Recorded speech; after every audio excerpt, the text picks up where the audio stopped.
黄石是美国第一个，也是世界上第一个国家公园。这里有特殊的地热景观、壮丽的峡谷跟瀑布，还有丰富的野生动物。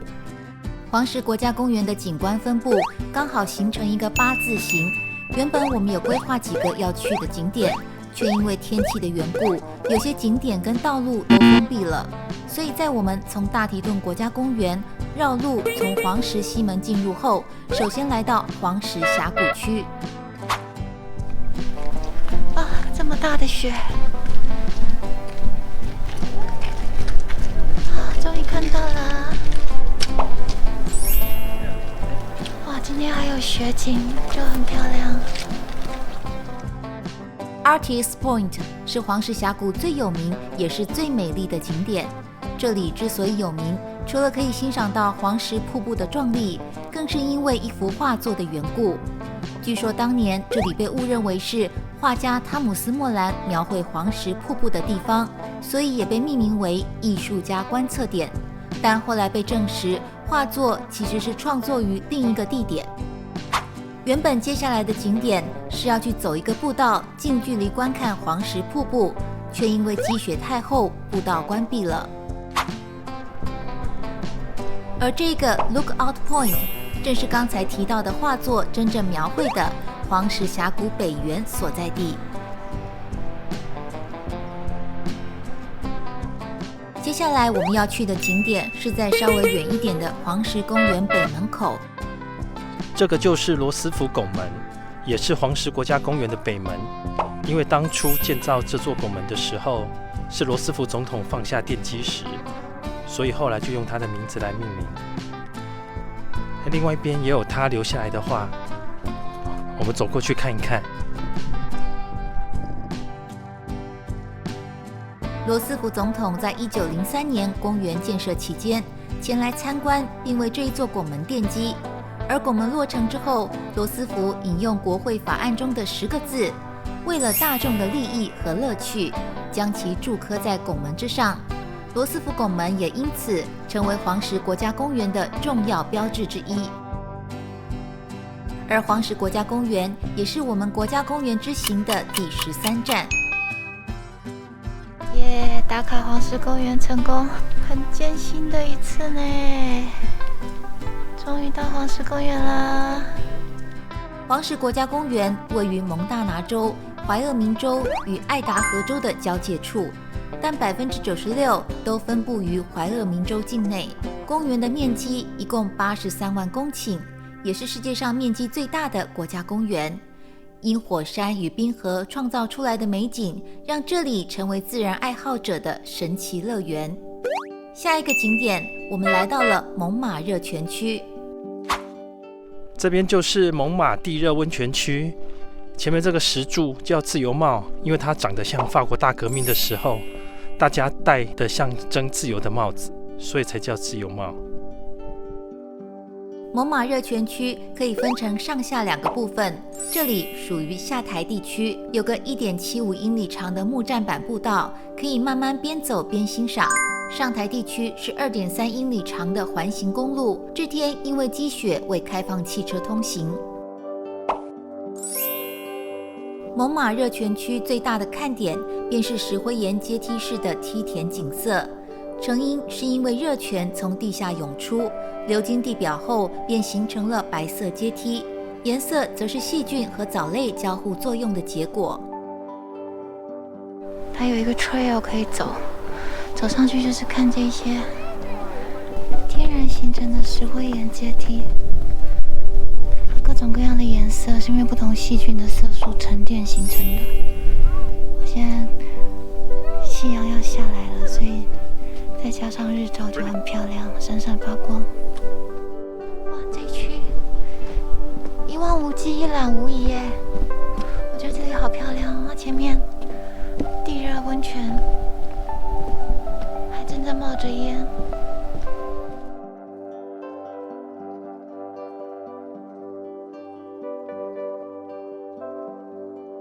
超近距离的看到地热温泉，前面还有在冒烟，而且好多颜色很漂亮。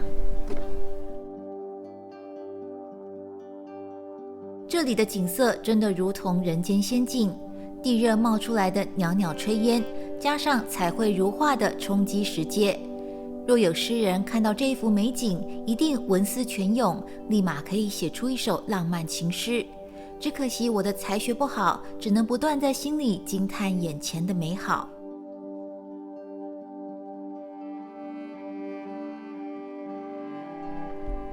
这里就是猛犸地热温泉的 Overlook 全景区，这边一大片都是灰色跟白色，还有一点点黄色。刚刚我们就是从那边上来的，然后前面就是猛犸温泉的休息区，那边有很多餐厅啊、饭店、旅馆都在那里，还有一个很漂亮的游客中心。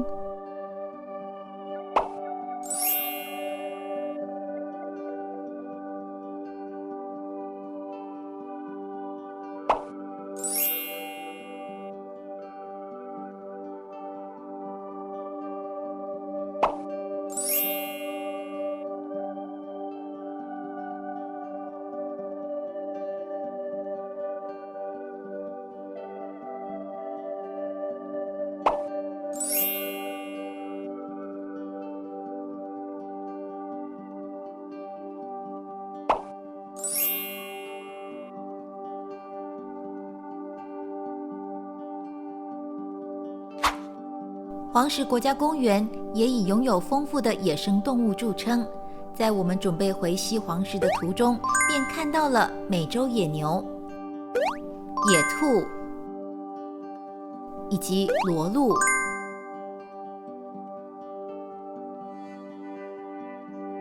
每次开车在美国的国家公园里，总会觉得路途特别遥远，因为沿途总会出现让人出乎意料的景色，让我们每每忍不住停下车，花时间去一探究竟，就是想挽留住稍纵即逝的光景。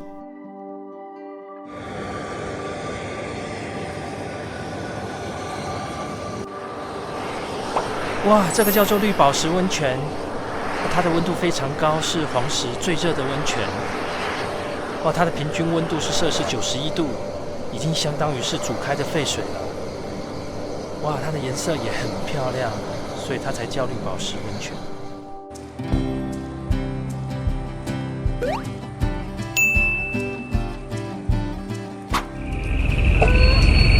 那些小孩子们跑在面前睡觉。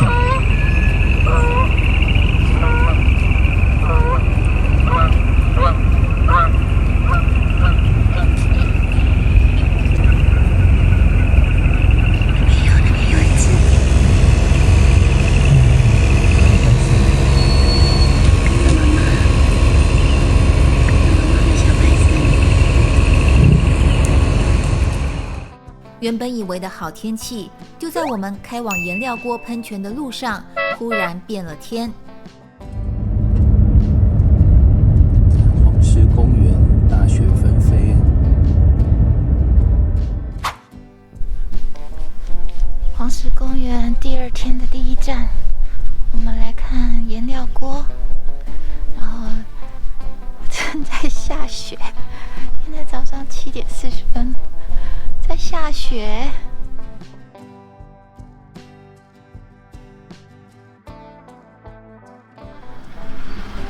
颜料锅就是一大串的地热区，然后因为五颜六色非常缤纷，所以才取名叫做颜料锅。现在早上正在冒着烟，因为气温比较低，相对它的温度比较高，所以烟就冒得很茂盛。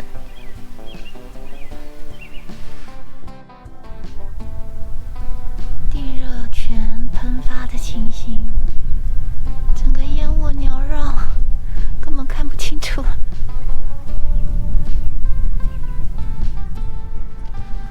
哇，这边有一个正在波涛汹涌的爆发着。黄石这边就是间歇的地热喷泉，所以很多这种喷泉的景观。他们会不定时的就会喷发一次，刚好遇上这边这一个在喷发，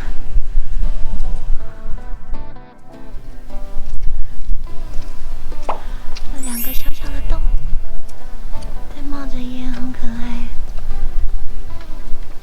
很像抽烟从嘴巴吐出烟的样子。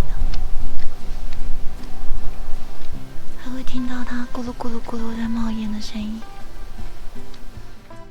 颜料锅喷泉区是黄石公园里温泉种类最多的区域，有间歇泉、泥浆喷泉及喷气孔泉等。像现在眼前这一个红色喷口，便是地震下的产物。在1959年时，距离这里北边25英里处发生了地震，之后一个喷气孔便在这个点上打开来，喷发出源源不绝的红色泥浆。这个就是这里的名字啦，颜料锅。各种颜色聚集在一起，然后旁边还有一些沉积的细菌，那中间温度都很高，所以都要叫人家千万不要靠近。这一区好美哦，蒂芙尼蓝，我喜欢这个颜色。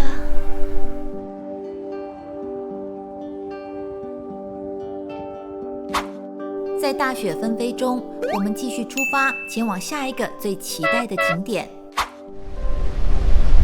们现在来想念很久的大棱镜的步道了，等一下就可以看到大棱镜了。可是今天天气不好，希望雾不要太大。这边上面的地热水流下来，所以应该下面的水也是热的吧。今天下雨，伴随着下雪，天气不好，所以雾很浓。可是还是隐约可以看到地热温泉。有啦，它飘开了啊，很美很美。它的正中间有很深的靛蓝色，然后再加那个边缘还有一点点的绿色，这边有一点散开了啊，散开了，可以隐约看到中间很美，感觉会有美人鱼出来的感觉。前面就是大棱镜了，我们正在接近它。哇，我已经看到好多颜色了。大棱镜是黄石公园内最大的温泉池，直径有112.8公尺，绚丽魔幻的颜色，有最美丽的地球表面之称。只可惜这天的天气不美丽，我们只能透过氤氲缭绕的雾气欣赏它朦胧的美。这里还有一个迷你版的大棱镜，哇，超可爱的！它的名字是蛋白池，它也是一个间歇泉。旁边还有个中版的大棱镜，我们走过去看看。哇，这个就是中版的大棱镜，也很漂亮，颜色有蓝色还有绿色所以它才叫做绿松石池。它的中间非常的清澈透明，感觉可以一眼就看到底部。这个真的超美的。就在我们到停车场时，又遇到了一大群的美洲野牛。哇，那边遇到一大群的bison正在吃草，很专心的吃着草。bison的样子长得有点像牛魔王哎。虽然很想再多看看 bison 几眼，但为了赶到最后一个景点，也只好依依不舍地离开。下大雪，我们要去老钟石泉。整个冬天都被雪追着跑的我们2个人，来到黄石国家公园还是大雪。你看这个游客中心已经被大雪覆盖了，这么厚。等了好久的黄石终于来了。透过游客中心的大片落地玻璃窗，就可以欣赏到老钟石间歇泉的喷发，也可以从这里得知喷发时间以及其他间歇泉的预测喷发周期。到老钟石喷泉啦，等一下10点40分预计会喷发，所以已经很多人在排队了。你们也过去等吧。背面全部是雪。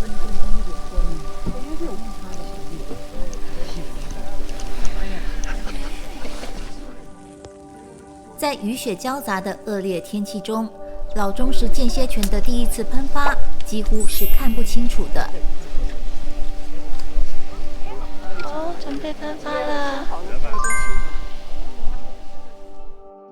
于是我们决定再等待第2回合。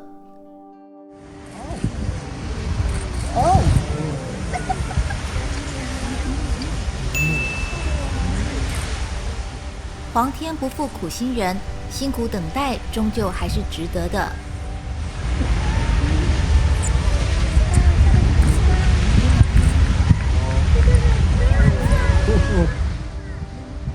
老钟石间歇泉自1870年被发现后，每天都会忠实的在固定时间内喷发一次。由于从来没有偷懒罢工过，所以才被称作老钟石间歇泉。只要依照官网或游客中心预测时间，来到观众席静心等待，一定能亲眼观赏到精彩的喷发秀。惊叹完这一场来自大自然界的表演过后，便前往旁边的上间歇泉盆地步道，近距离观赏黄石公园里密集度最高的间歇泉地热奇观。我们已经来到老钟石的温泉步道，看这些地热温泉。哇，这个颜色好漂亮，而且中间好透明哦。现在咕噜咕噜的，像滚开的锅子一样，而且它的颜色有点灰色、黑色，旁边还有白色跟黄色，很漂亮。哇，那边整个温泉的流水，整个就是像硫磺池了。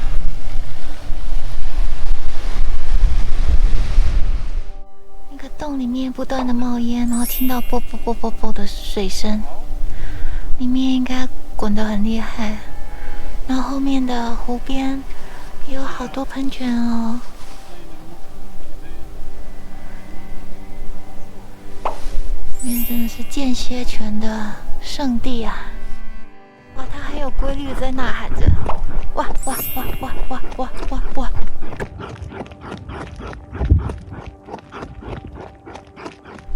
哎，它也算喷发啦，老公。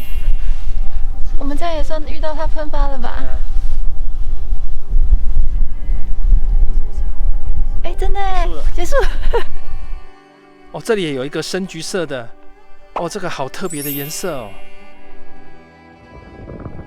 这一池叫做美人池，哎，里面会有美人鱼吗？哇，这个也好漂亮，好多的颜色哦，难怪叫做七彩池。这个是巨人喷泉啊，那这些烟是从巨人的哪里冒出来的啦？是鼻孔吗？你看前面那个正在喷发，哎，好可惜没有赶上哦。不过在这边远远看也是很壮观。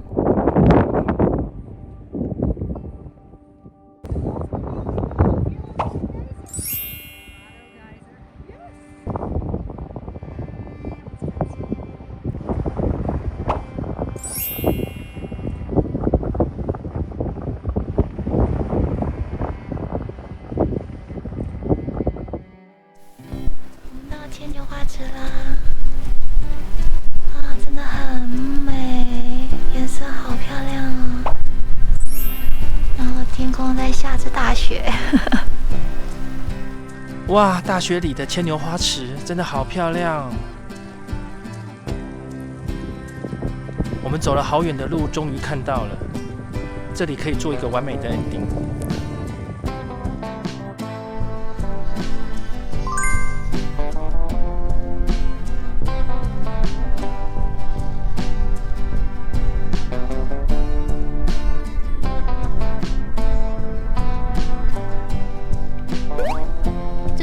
好聪明哦，它埋得很好哎！哇，Bison在奔跑哎！我们竟然可以看到 Bison在奔跑。这次的黄石公园之行虽然不尽完美，但还是深深感受到了大自然的奥妙。以后有机会，我们一定还会再来。